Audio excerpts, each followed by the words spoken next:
Get out of the truck. Miss a great love. Wasted time. Ignore your mind. Grab the door handle. Get out of the truck. You love that man. Go to him.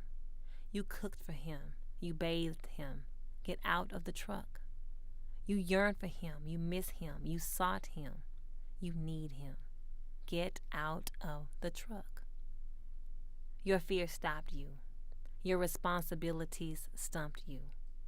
Your idiosyncrasies, your inadequacies, get out of the truck.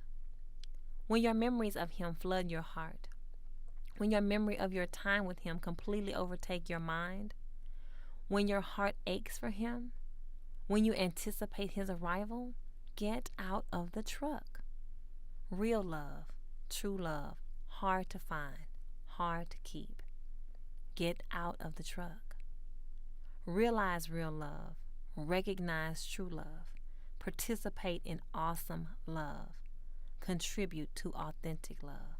Get out of the truck. Go to him in spite of sacrifice. Love him completely in spite of the distance. Give yourself to him decisively because of your heart. Receive him deeply because of his. Get out of the truck. You could have spent wonderful years of love with him. You spent days dreaming about. You spent hours wondering where he was. You spent precious moments you cannot recover wanting him. But you didn't get out of the truck. Safe versus sensitive. Known versus unknown. Stable versus sacrificial. Profound versus perfunctory. Get out of the truck.